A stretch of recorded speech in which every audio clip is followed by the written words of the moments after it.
I want to show you how you can get more than $10,000 in free bonuses thanks to our partners and sponsors. Now, let me go over it in the next 30 seconds. So, thanks to our partners and sponsors, we have some awesome opportunities to win a free trip here to Thailand. You're going to be eligible to get a free pair of Apple AirPods, and you're also going to get access to some really cool bonuses. So, let me go ahead and show you what sort of freebies we're offering and how you can actually take action. You can scan all the QR codes or you can click the links below to get these offers. So the first one here is I'm partnering up with Audible to give you 30 days free of Audible if you're a new member, and you're also going to get access to get my #1 best-selling audiobook that's going to teach you how to earn more, work less, and explore the world. It has more than 500 reviews on Amazon. It's a #1 bestseller, and all you got to do is scan the QR code to get access to this free 30 days of Audible and access to the audiobook. Moving on next is we're going to have all the replays for all of the talks today and access to my community. So I'll give you a little bit of an oversight of what actually is inside the community. It's not just going to be a place where we host replays. We're going to have all the bonus materials, a bunch of other cool insights and trainings for you. And inside the Earn From Anywhere Academy, where we're hosting all the replays and talks, you're going to get your first website, funnel, CRM built for you. You're going to get access to the community along with a bunch of other course materials. And you're going to get access to live trainings and connecting with other people who are working on building and growing their first and second side hustles and essentially making their first $10,000 online and beyond.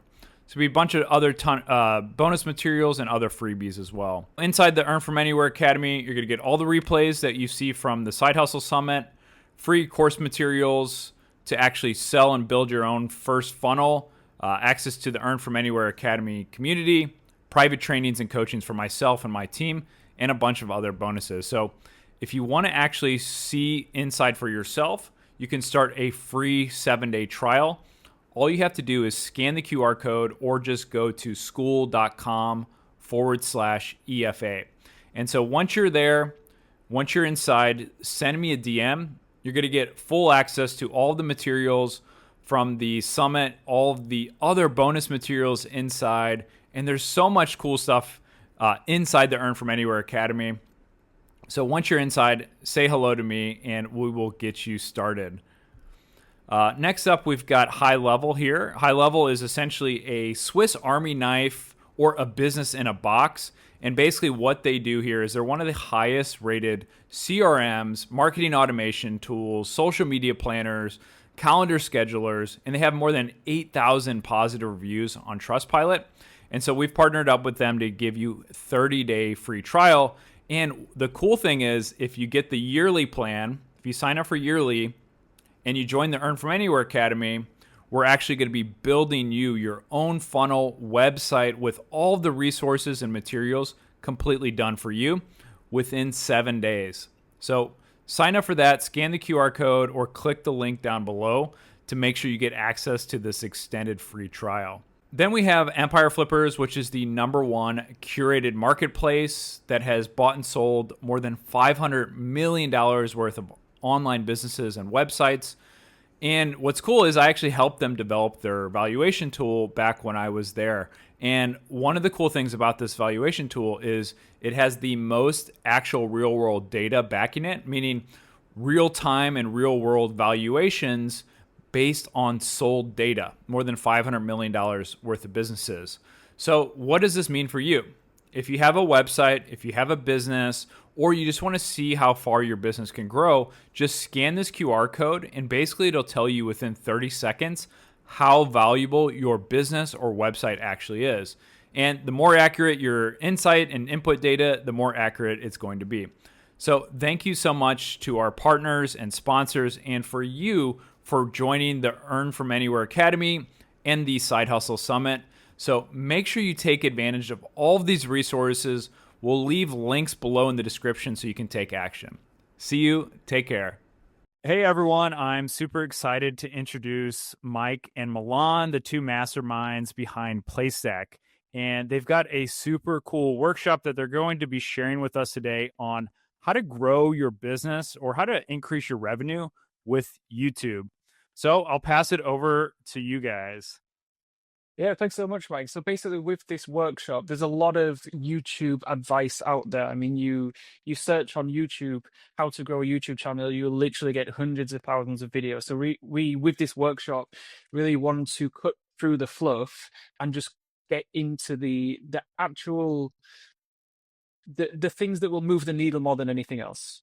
And so that's what we're going to be working or going through in this workshop. So first things first, I'll give you guys a introduction of who we are. So we run PlayStack and we essentially help businesses grow on YouTube. And a very quick introduction of who I am. So I'm the CEO of MikeD. I have a couple of YouTube channels. The biggest one has over 1 million subscribers. And we work with industry leaders like Notion and Miro, and we've helped literally hundreds of seven-figure businesses grow on YouTube. And so I'm Milan. I'm the CEO of PlayStack, the small brain behind the production side of things and the nitty gritty stuff. Originally from Belgium, both Mike and I are living in Vietnam. So we manage dozens and dozens of YouTube channels over the last few years, from big SaaS to small lawyers and anything in between. I've personally worked with industry leaders like Ducati, L'Oreal as a filmmaker, and other positions. And we help many YouTube channels grow. People at 7-8 figures, things like that. So just some of the clients that we're working with. So 2025 is a very interesting year because there's a lot of industries that are getting more and more difficult, more competitive, particularly with AI coming onto the scene, particularly 2 or 3 years ago. So organic SEO, if anyone's in the SEO space, you'll know firsthand how much more difficult SEO is getting. Paid search is getting more competitive. Cold email is getting more competitive. Podcasting is getting more competitive because the barrier to entry is so low. And TikTok is getting more competitive, but particularly the kind of legalization of TikTok. But the good news is YouTube is actually getting easier for small channels. So I'll show you an example. And you guys might have noticed this already, is when you go and look in your home screen. So this screenshot was taken maybe a couple of months ago, I think. But you can see how many small creators are being pushed onto your home screen now. Whereas, 2 years ago, 3 years ago, 4 years ago, it was primarily the big channels with 1 million plus subscribers that were being pushed by the algorithm. But now, YouTube doesn't care how many subscribers you have. It doesn't matter whether you have 100 subscribers or 1 million subscribers. If you make really good videos, then YouTube are really going to push your channel. And YouTube has never been like this. It's only around the beginning of 2025, maybe late 2024, where the algorithm changed, where YouTube are really giving smaller creators a leg up.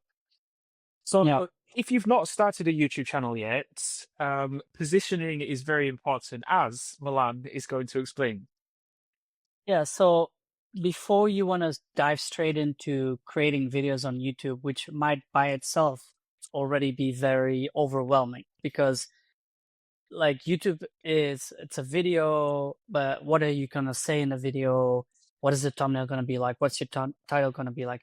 But before all of that, before you even decide that YouTube is going to be the answer to what you want to do, you got to ask yourself a few things. We'll skip the mindset stuff, such as like, know that YouTube is going to take a while. But what we'll dive into here is like, how are you going to position yourself? And basically what we're going to do is we're going to analyze 6 criteria, and we're going to give ourselves a score on each criteria. And the goal is actually to like see where we're standing. And if you're trying to do something in a certain market or in a certain niche, and you say like, maybe I'm up below or only average in that, how can I increase my surface area, right? Because if you see this is a hexagon or a graph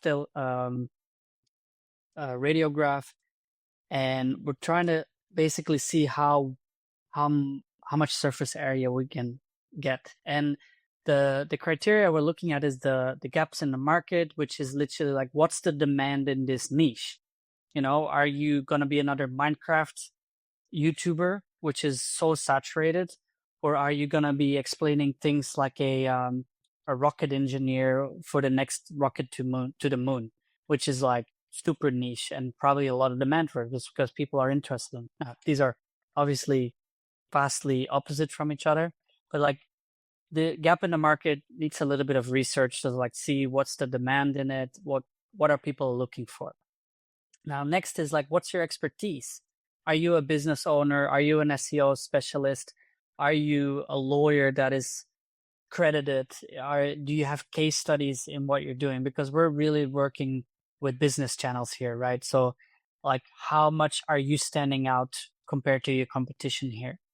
The next one is very interesting. It's called access, and access means anything from information access to physical location access, or perhaps even resources. Like, do you have infinite money to throw at this YouTube channel and that could make you successful? Or maybe you're well networked and you have access to Alex Hermosi, Grant Cardone, Cody Sanchez, anyone that can get on your podcast if you decide to start a podcast. Or with network is also like, do you have mentors in the space that are well achieved and stuff like that? The next one is character, which means like basically your likability, or how well can you tell a story. Like, can your character be a reason that someone watches your videos? And again, we're scoring here compared to your competitors. So you'll have to look at people in your niche and are they funny? Are they entertaining? Are they fun to watch? The opposite might be, and we're talking probably to a lot of people here that living in different countries around the world where English is not their first language. And that language barrier where you're not so fluent, or you're not so fluent, that might be a barrier for people to be able to clearly understand what you're trying to say on YouTube. Next is production, which is quite straightforward, which means is like, how good are your videos production wise? Now, a small asterisk here is quality is only subjective in the eyes of your viewers. So what you think might be quality might not be quality to your viewers. And the best way to look at it is like, how clear can you be in transferring the knowledge you have or explaining a certain concept? Production also means like, how well do you understand YouTube? Like, do you understand thumbnails? Do you understand titles? The whole YouTube game. And then lastly, quantity, which is very straightforward, just says like, how often are you uploading? How consistent can you be? Are you doing more things than just uploading the video, or are you repurposing that? Are you also doing live streams and things like that? So all of that comes together in quantity. And the interesting thing is, if you are stronger in, for example, expertise and your gap in the market, you have a really good product market fit. If you have more access and you're maybe a special person with a nice character, you have a unique advantage that. But if you have none of those, but you can always find that gap in the market, up the quantity of your videos, really work on the production, then you have really strong branding. And here's some examples of what we have done with some of our clients to give you some context. So maybe, Mike, you want to take it away for your own channel? Yeah, so in my opinion, and maybe it's just me, but for me, gap in the market is the thing that, out of all of these metrics, gap in the market is the most important metric. Because, so for example, this niche for business channels, you could be running an 8-figure business, so your expertise could be very high, but running a business channel, it's such a saturated market that even if you got quantity right, even if you got production, even if you got character access and expertise, if it's a super saturated market, then it's going to be difficult to grow. So I'll give you an example. A channel that I started about 9 or 10 months ago, and it grew, and it's growing very quickly, not because it's an amazing channel, but because it's a gap in the market. In fact, I'll show you the channel just so you can get an idea. But what I like about it is when I started this channel, I saw another or a few YouTube channels, and they were documenting the process to becoming an Ironman, the Ironman triathlon, and they were growing very quickly. So I'll show you. One of them was called Brody Soul. So his channel grew very quickly just because of one type of video. He was documenting the process to becoming an Ironman.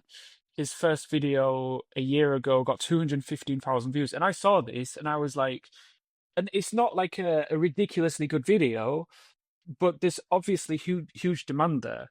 So, and I found a few different YouTube channels like that.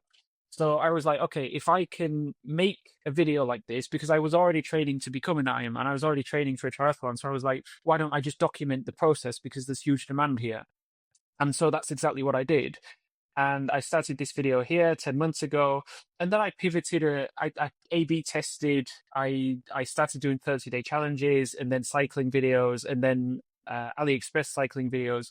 And those videos started getting significantly more views and were way more monetizable. So that's the kind of direction that I went. And the only reason that it was able to grow this quickly is because of the gap in the market. So you can see here, the gap in the market is about as high as it can get for this particular niche.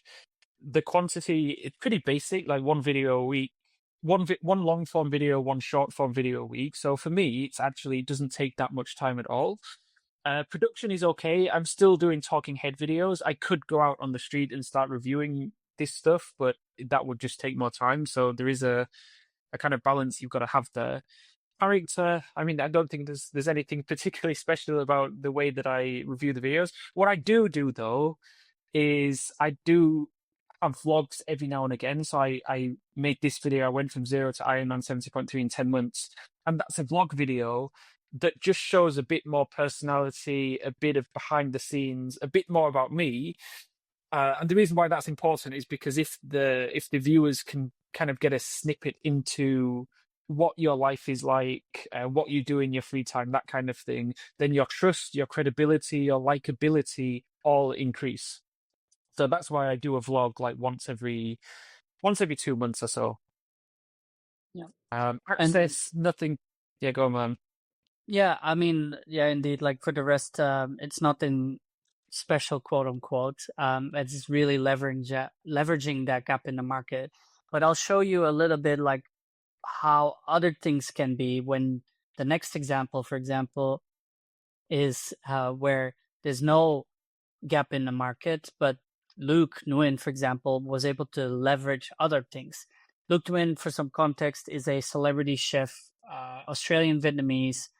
He makes TV shows on Netflix and other programs. He has many restaurants and things like that. So he's a very well-established chef, and he's also very good on camera. I personally helped him out with a few things, from video production to other things.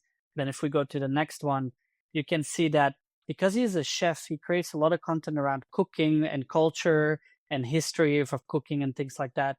But that by itself is not a gap in the market. There is so much content out there, and even outside of YouTube, that talks about cooking. So he has definitely no leverage on gap in the market. But what we did with his YouTube channel, for example, is like we took all his Netflix shows. So the production was like crazy because it's obviously Netflix approved. Then I started posting, and I cut those videos up. So each episode was cut up in 3 videos.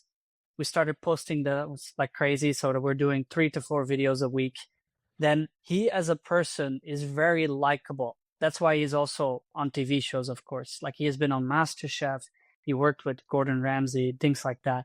And so that trinity of quantity, production, and character alone makes him super strong in his branding aspect. Now, he was very lucky lucky that he also is an expertise in cooking. Like he achieved a lot. And he also, because of the success he has over the years, he had access to other celebrity chefs or brands that want to work with him or other things like that. So that is an angle where gap in the market is not necessarily needed. Now, the next example is one of a SaaS tool, which it's very similar to Grammarly, but more catered for authors. And if you're looking at their graph, is that we worked with them as well. And I mean, their quantity was weekly, their production was normal talking head videos, so it wasn't going out of the way of anything. And the people on camera were, I mean, I don't want to offend anyone, just average people interested in the topic. Now, there was not the biggest gap in the market, but a decent one. But the crazy thing was for them, because they built a team around that tool, which was for writing, they hired other authors. So they have massive expertise in that niche. But then the coolest thing is also because they're a SaaS tool and they have a lot of members signing up for it and they have a community built around that, they get access to tens of thousands of people sharing their experience and sharing their stories and their testimonials and everything. So because they created this tool and they have that data, that gives them a unique access. And that combination is just like a unique edge that somebody can have. Now, I'm not expecting you, when you're thinking like, okay, what can I do on YouTube, that you have this unique edge where you have a massive community, but maybe you do have a community of people that are very interested in a certain niche and you can leverage that, or just leverage your expertise and then in combination with something else. Lastly, as an example, we have very funny, it's cannabis legalization news, but this is basically a lawyer who specialized in the cannabis law in the US. We worked with him before his production was very meh and he was all over the place, and then we helped him out where everything went a little bit better. And then if we go to the next slide, what we did was really like looking at what was the biggest gap in that market, because he already created, as I remember, 998 videos, and his 1,000th video, and Mike, if you want to go back, his 1,000th video was that big spike. And then, so in the radar graph, again, we did find that gap in the market. We leveraged his expertise, and because he was connected to so many people in there, he can interview certain people, or the community that knows him as an expert. So he has that unique edge there. For quantity, we didn't do anything special. It was 1 to 2 videos a week. The production was, again, normal talking head videos, and he wasn't too special he was a special character, but not on camera specifically. So yeah, these are some examples on how you can leverage things like product market fit, your unique edge, or your branding to stand out in your niche compared to your competitors.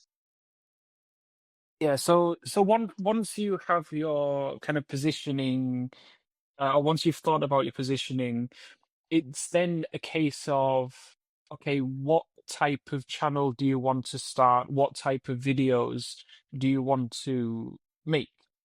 And I wrote here, the single most important component to getting views on YouTube is coming up with a strong idea. Mr. Beast, I think he just hit 400 million subscribers, the biggest YouTuber on the planet. He was being interviewed by Joe Rogan on the Joe Rogan podcast a couple of years ago, and I think Joe Rogan, he asked something like, "What's the best tip? What's your best YouTube tip?" And Mr. Beast replied, "Quadruple the amount of time you spend coming up with the idea."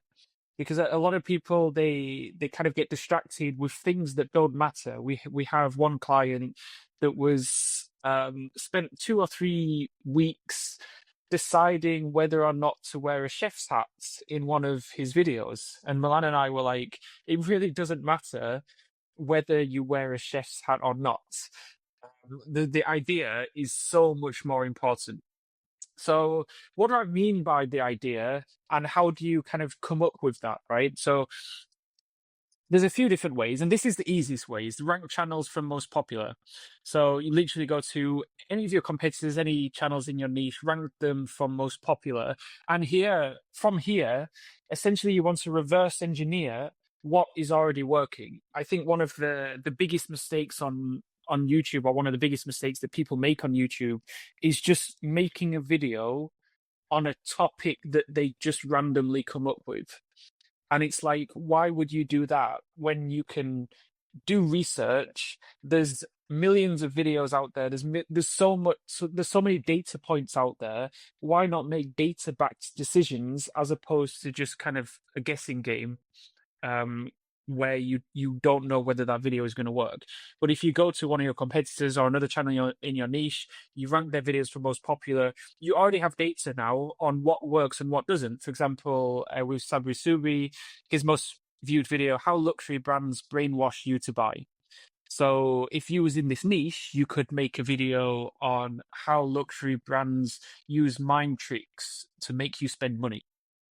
And then you would make, the idea actually would be to one up every single area. So you would make a better thumbnail, a better title, better editing, better storytelling, better SEO, better chapters, and essentially one up in every single way. And in theory, your video should also do significantly better because you already have proof of concept here. You already know that this video works.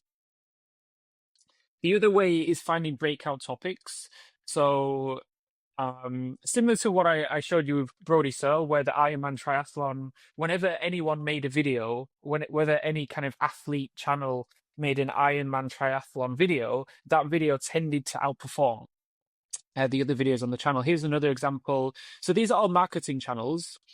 And you can see here, Pierre Herubel, as soon as he makes a LinkedIn growth video, it gets significantly more views than any of the other videos that he posts around the same time. The same with Dakota Robertson, another marketing channel. As soon as he makes how to get more LinkedIn followers, it significantly outperforms the videos around it. And then the third channel, Lara Costa. So I think this was her first ever video, how one LinkedIn profile hack made me 100K. That video was posted 8 months ago. It's already got 22,000 views. And then the second video, 106,000 views on a brand new channel, which is almost unheard of to get this many views pretty much immediately. But it just goes to show how big of a gap in the market there is when it comes to LinkedIn growth. And then for you, it would be a case of finding a gap in the market for your niche, for your industry, and reverse engineering what's working. We use a tool called oneof10.com. It's free to use. It's a Chrome extension, but it basically makes this job easier for you. So with every video that you see, you'll get this on YouTube, you'll get this kind of score next to the title to show you how many multiples better it does. And that will show you next to every video. And like I say, it's a free extension. So, for example, with Ahrefs, the Google, I mean, this screenshot's quite old. I think I took it a few months ago. But the Google update that crushed his business overnight, it was just 8 days ago at the time of the screenshot, but he's already outperforming the rest of the channel by 3.8 times. And the fourth way is find small channels that have recently grown very quickly. And I mean, I've already explained this. So this was a channel, again, I posted this, I took this screenshot 9 months ago when the video only had 175,000 views. But this is my favorite way of finding very high demand topics, is finding these small channels that have a low subscriber count, but they have a very high view count. And they found a gap in the market, and then you just reverse engineer what is already working. And I think there's like I say, there's so much YouTube advice out there, but fundamentally, if you want to grow a YouTube channel fast, the idea is the single most important thing, followed by the title, followed by the thumbnail, followed by the intro and hook. And so I've talked a little bit about the idea. The title, obviously, you want catchy titles, curiosity evoking titles, and then for the thumbnails, you want bright, catchy, high contrast, high vibrancy thumbnails, preferably with a face in there. No text that is very small that it's difficult to see.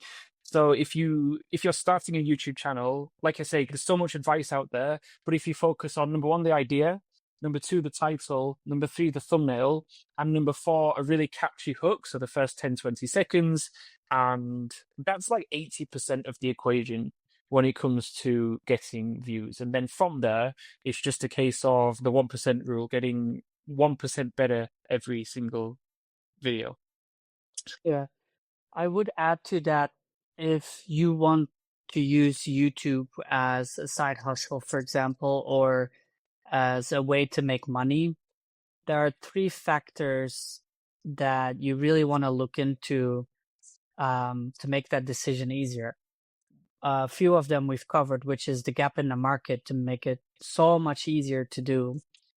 Then also you need to look into, like, is it monetizable, right? Like I was talking about, if you want to create a channel in the cooking niche, how are you going to monetize that easily, right?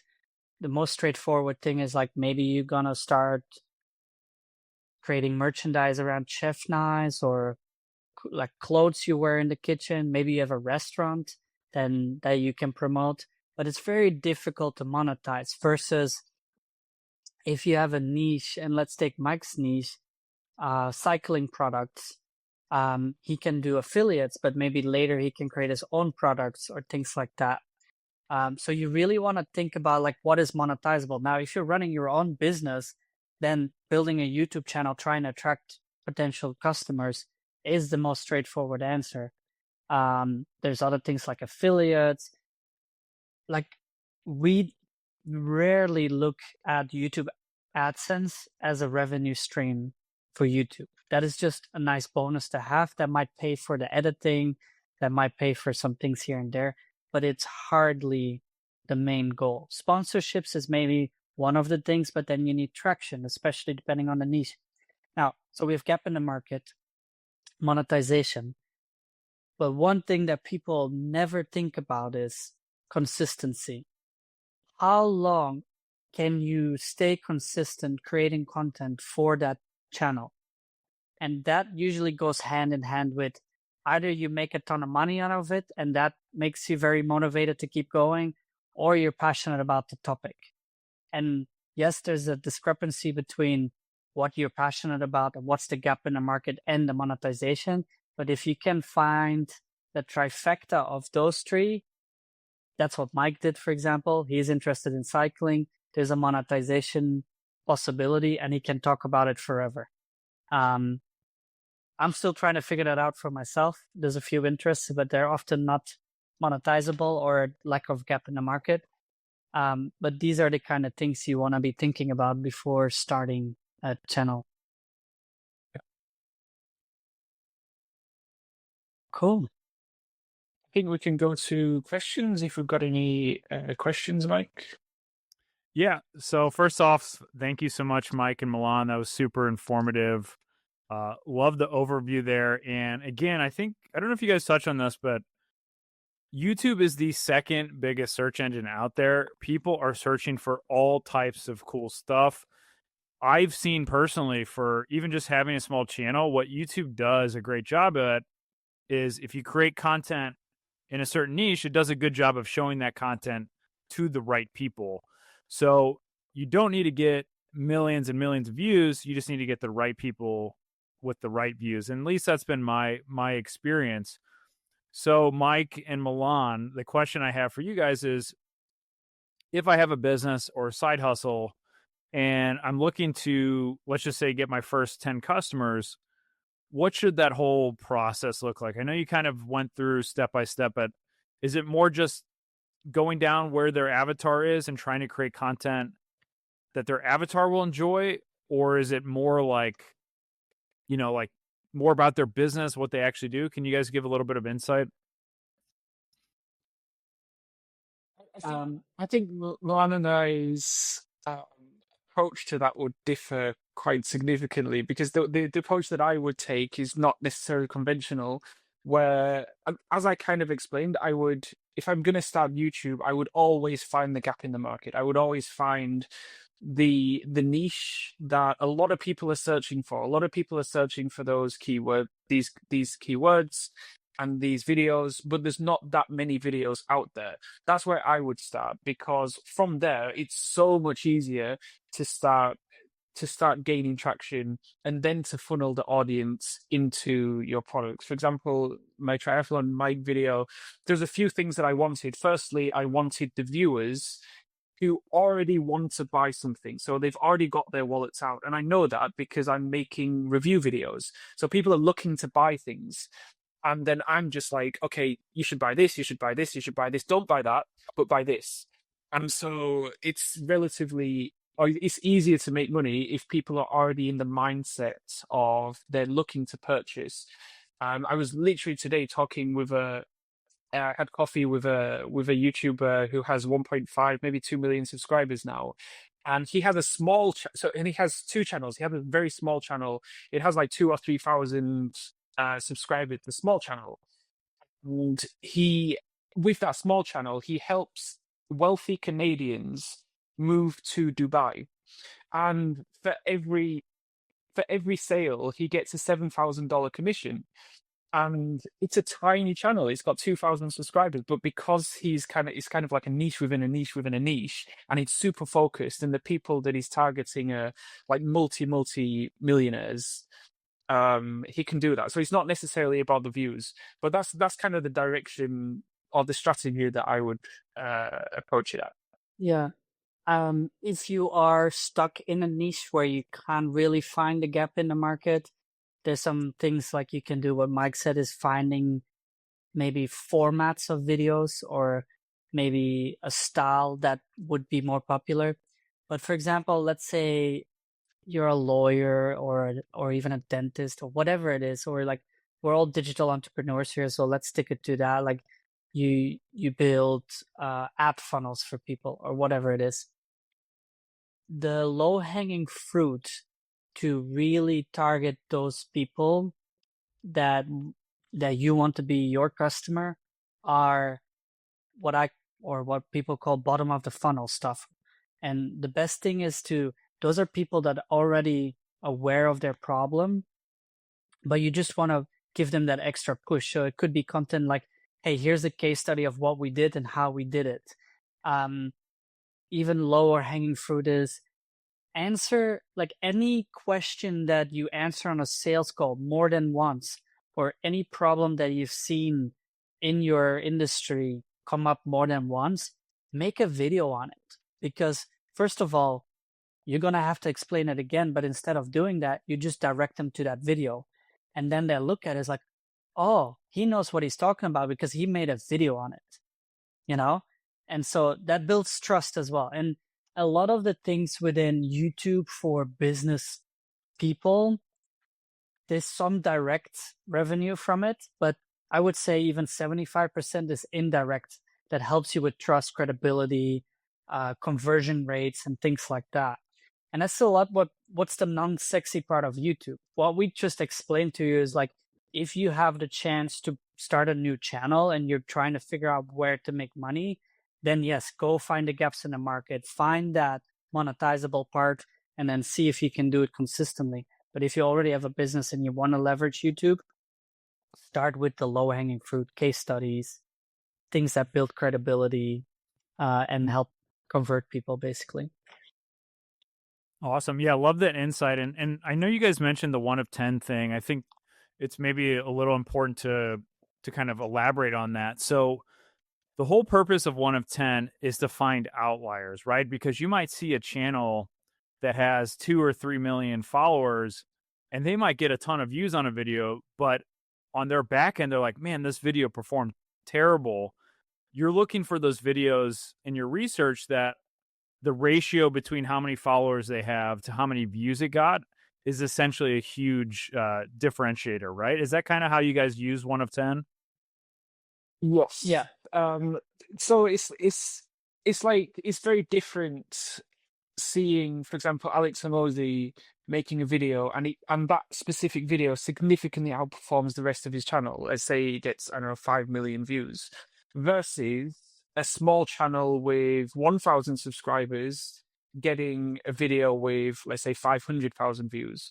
And the reason is because Alex Hormozi has the credibility, he has a different level of credibility. And so certain videos will work for him. But if you try to replicate that same video, then on a small channel, it probably wouldn't work. And that's why, like, finding these small channels, but with massive breakout videos with 500,000 views, even though they just have, let's say, 1,000 subscribers, that's where the opportunity is, in my opinion. Yeah, so to give some more context on 1 out of 10, so there's actually, you also have vidIQ that does a similar job, but vidIQ takes the average of your channel as a whole and provides you with a score. But 1 out of 10 does that with either the last 5 or 10 videos. And the reason why that's important is because, like how Mike first showed you that, oh, just go look at the most popular videos. But what if a channel has been around for 10 years and they posted a video 7 years ago, and that content is very that the type of content that people search for, that wouldn't give you context on how that video is an outlier now. Maybe it was relevant a while ago, but not anymore.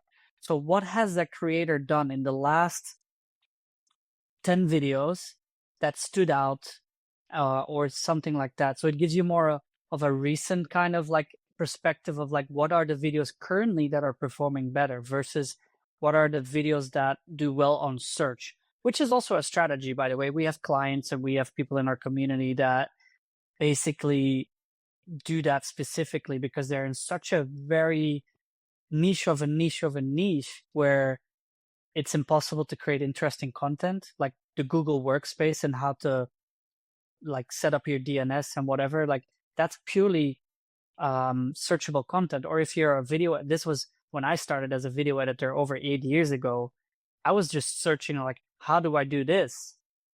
And that's the type of content that pops off. It's not like this video was so good, this tip on editing that everybody needs to know it. No, it was just so specific. So there's different strategies around that. But yeah, 1 out of 10 helps you find that outlier in a more recent way, I would say. Yeah, I love how you mentioned, Milan, about the SEO based topics versus kind of like, I guess what some people call like hero topics, like the, watch me make $1 million in 10 minutes, something that's like so good you have to click. What do you guys recommend? Is it just for certain niches they should skew towards SEO? Like if it's really niche, what are your guys' thoughts on that? The funny thing is we attend so many SEO events and things like that, not because we're interested in it, but it's just like-minded people. But besides that, SEO is usually what I would say only 20% of the whole YouTube game. And not even the whole YouTube game. I would say 20% of like getting your video to work. Now, like I said, there is a strategy where you do purely that, where you build a business around search specifically. But there are things you can do, find the right keywords, use some tags for it. These days, it doesn't really help if you put it in the description or not, those tag words. It's really about what you say in the video specifically, and even more so, what you say in the first 30 seconds that will be searchable for the algorithm in a way. And you mentioned it earlier, how YouTube is the second biggest search engine, which is owned by the absolute biggest search engine in the world, which is Google. And so if you even do it right, you know how you can add timestamps and chapters to your description? If you do it right, those can be found through search on Google specifically. So it's not even necessarily your whole YouTube video that can be recommended by by a Google search, by also a chapter, for example. That being said, if that's in a very saturated niche, like if you want to rank in that, that's super tough. But if you're answering a certain question that people are looking for, and that is apparently in a chapter or as a video title, that will do as well. And I have just two quick things to add to that. So, firstly, as Milan said, we work with a lot of people in the SEO space, and one of their first questions is always, "How do I rank on YouTube? Like, what SEO keywords do I need to use?" And 9 times out of 10, that's the wrong approach on YouTube. Because YouTube doesn't prioritize SEO that much unless you've got the type of channel, for example, how to unblock a toilet. You're only going to watch that video if your toilet is blocked. You're not going to watch that in your free time or if you're kind of scrolling. The second thing, also as Milan mentioned, where YouTube doesn't really listen too much about SEO in your video descriptions and keywords, things like that. It actually takes into account the words that come out of your mouth. And I'll give you an example. I did a bike review a couple of months ago, and I didn't use any keywords of what type of bike it was. It was a Trek Domani SL5, but I didn't tell YouTube. I didn't use any keywords. But because I was saying it in the video, YouTube knew what type of bike it was, and it started ranking for that specific bike, which I thought was quite clever.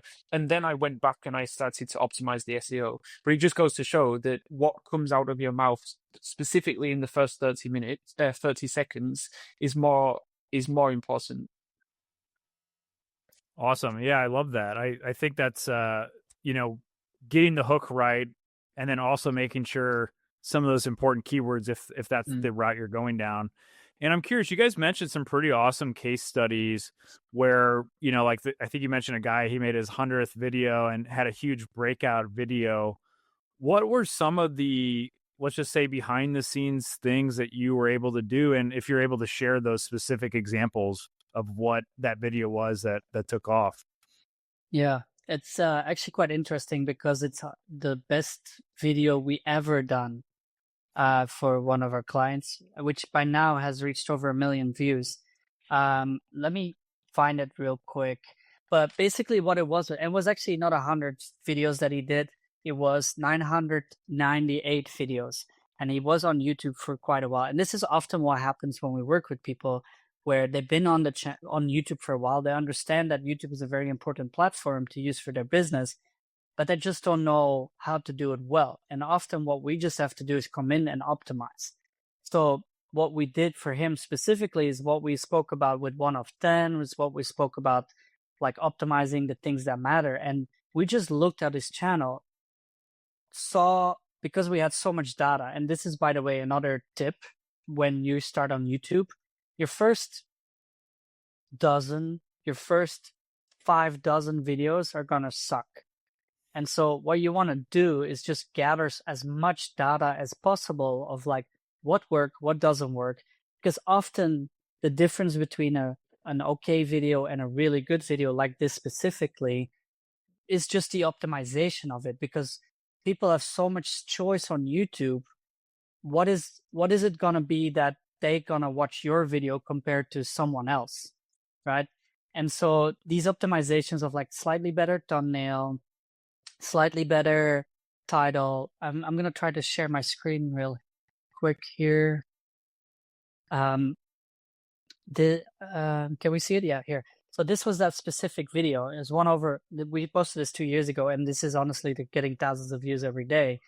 But it was based on one of his other older videos from 5 years ago or 3 years ago or 4 years ago that was just not as optimized as you can see these older videos compared to what we were doing after that. And so it's, again, if you already have the data, learn what to do to optimize and just like keep tweaking it. Everything needs to be tweaked. Nothing is linear in YouTube. It's very exponential. And that is the difference between a video that still has 120,000 views or 50,000 views or 1 million views. And so that's where people go like, but what's wrong here? But if your thumbnail sucks and you have only 2% of click-through rate, but you have 1 million impressions versus you have a pretty good thumbnail and you have 8% of click-through rate, that is 4x different just by the thumbnail or the title that you're changing. So in this case, what we did, the behind the scenes, it was, and I think Mikey were involved in this as well, it was pure optimization of something that was already out there. Yeah. So first you find the gap in the market, and then once you found that gap in the market, then you make the video. But there's about 20 or 30 kind of components that you need to optimize. And so a place that we basically go down that list. So there's the video idea, title, thumbnail, intro, outro, video structure, video editing, description. Like there's about 20 or 30 things, and we essentially just go down every single box and make sure that it's ticked. And that's how we essentially optimize the videos and get results like that. Yeah, I can see just from the thumbnail how it's like it's intriguing. I could see like, why is legal circled, like the split screen. So I think the thumbnail captured people's attention, and then they read the title, or they're just like, oh, I got to click this. And so the biggest mistake I've seen, and one I've made a lot, is I like just repeat the title on the thumbnail. And I know that's not like best practices. So is this the right way to think about it? The thumbnail gets the people to stop scrolling, and then they read the title and get them to click, and then the hook should kind of confirm what they're actually going to be getting into. Is that kind of how you guys think about it? Pretty much. I like what Mr. Beast calls the rule of three, where the title, the thumbnail, and the first 5 seconds should all match. So if you look at any of Mr. Beast's videos, they all use the same structure. So for example, I think he has a video, $1 yachts versus $1 billion yachts, something like that. And then obviously in the thumbnail, you see the $1 billion yacht. In the title, you see the $1 billion yacht. And then in the first 5 seconds, you see him on the $1 billion yacht. So you know that it's not clickbait. Like within the first 3 seconds, you know that it's not clickbait because he is literally standing on the yacht.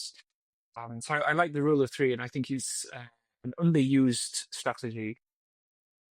Yeah, that makes a lot of sense. And with Mr. Beast being mentioned there, I know there's so much you can learn from him, but is it better to like try to grab stuff from certain creators? Like, I can pull these tips from Mr. Beast. I can find somebody in my niche who, is maybe a few steps ahead of you. Where do you kind of like draw your inspiration and also create it unique for yourself? Like, what is the balance there? Is it just always try to make the content better and put your own spin on it, or how do you think about it? For me, the easiest, and I think this is what Michael always said, is like see what already works, what are the outliers, and just do it better. And now we went over those 6 things, like what can you do better? Now, of course, the gap in the market is determined, but maybe you're a better expert, or maybe you have access to something more, or maybe your storytelling can be better, or your production can be better, or you just make more content on it. So you have, I would say, besides choosing the niche, you have like 5 things you can pull the strings on of like, where can I, going back to that graph, where can I open up the surface area, and how can I get better? For the rest, you can then see what other topics are working well, but a video is always a topic and a format. And the simplest distinction of format could be a talking head video and a vlog, or a documentary, or a TV show, something like that. But even within the talking head category, you can have ranking videos, you can have listicles, you can have whatever, right? So that choice, and that's where you can look outside your niche as well. And that's where you can look at Mr. Beast, where it's like $1 versus $1 million or $1 billion. How can I do that as a plumber? I was like, well, let me combine that then with a case study. It's like, here's somebody that used a $1 pipe and that lasted you 6 months. But what we do is we use this $1,000 pipe, and that's why you pay us more, but it lasts you for 10 years, and or like, I mean, this is a silly example, but you can use the same formats as well. Or you rank as a lawyer or as a dentist, best toothbrushes, something like that. And that could give you some credibility rather than a random person like myself. Here are the 10 toothbrushes. Like, why would I listen to you?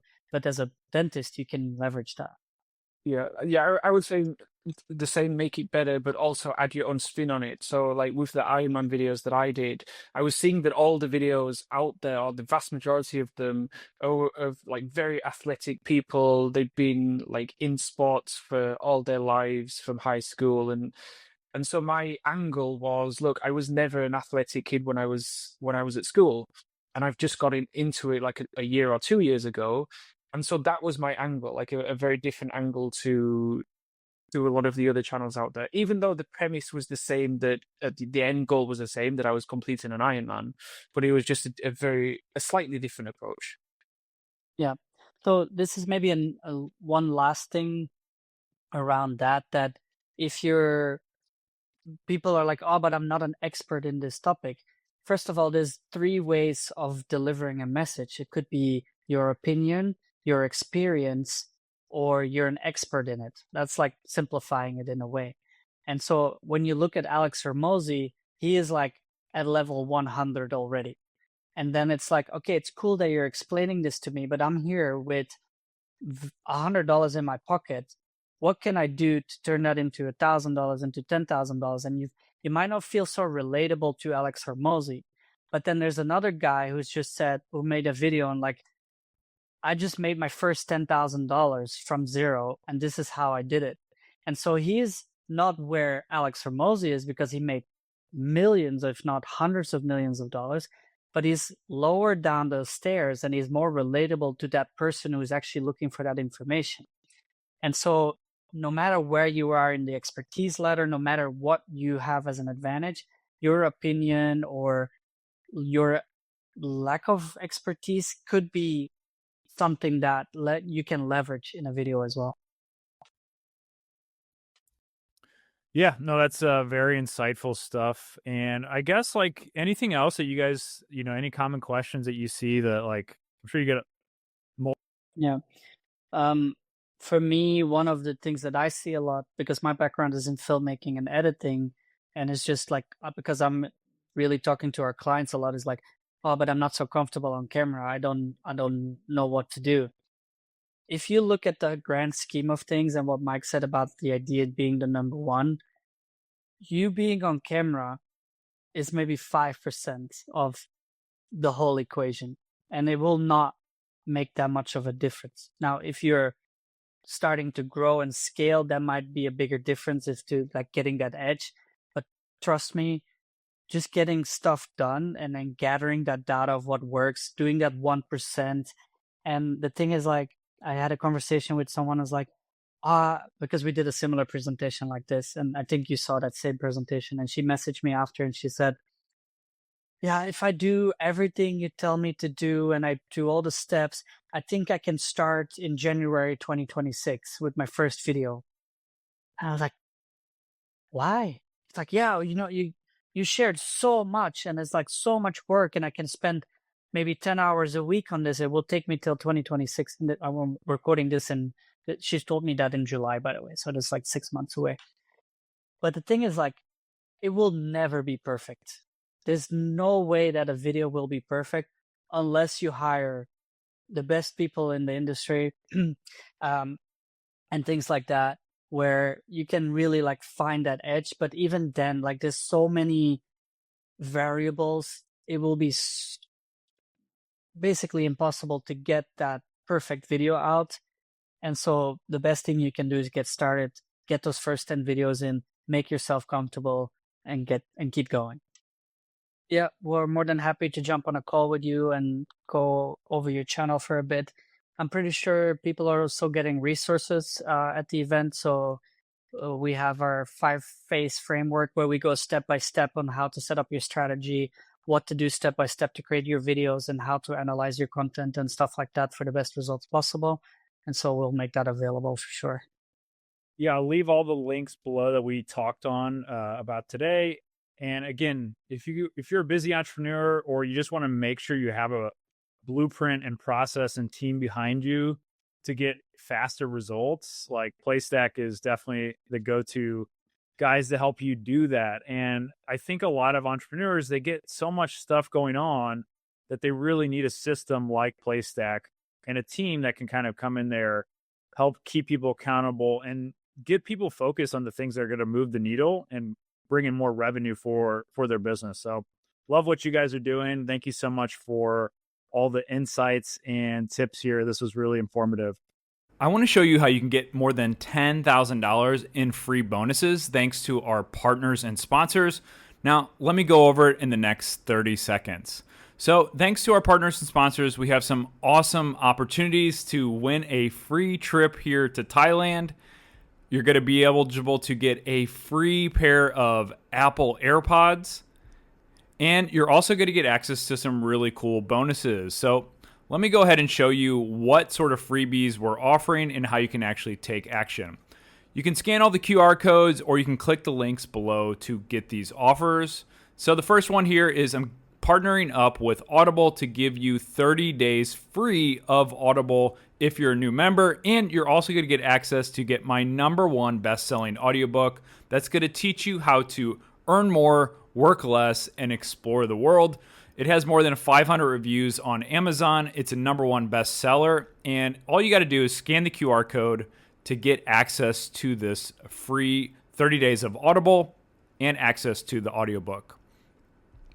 Moving on next is we're going to have all the replays for all of the talks today and access to my community. So I'll give you a little bit of an oversight of what actually is inside the community. It's not just going to be a place where we host replays. We're going to have all the bonus materials, a bunch of other cool insights and trainings for you. And inside the Earn From Anywhere Academy, where we're hosting all the replays and talks, you're going to get your first website, funnel, CRM built for you. You're going to get access to the community along with a bunch of other course materials. And you're going to get access to live trainings and connecting with other people who are working on building and growing their first and second side hustles and essentially making their first $10,000 online and beyond.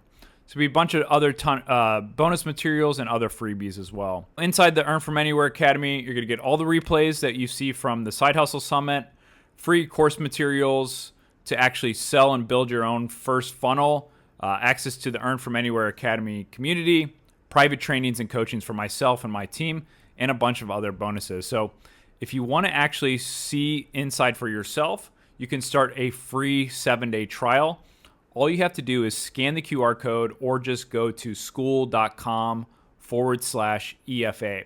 And so once you're there, once you're inside, send me a DM. You're going to get full access to all the materials from the summit, all of the other bonus materials inside. And there's so much cool stuff inside the Earn From Anywhere Academy. So once you're inside, say hello to me and we will get you started. Next up, we've got High Level here. High Level is essentially a Swiss Army knife or a business in a box. And basically what they do here is they're one of the highest rated CRMs, marketing automation tools, social media planners, calendar schedulers, and they have more than 8,000 positive reviews on Trustpilot. And so we've partnered up with them to give you a 30-day free trial. And the cool thing is if you get the yearly plan, if you sign up for yearly, and you join the Earn From Anywhere Academy, we're actually going to be building you your own funnel website with all the resources and materials completely done for you within 7 days. So sign up for that, scan the QR code, or click the link down below to make sure you get access to this extended free trial. Then we have Empire Flippers, which is the #1 curated marketplace that has bought and sold more than $500 million worth of online businesses and websites.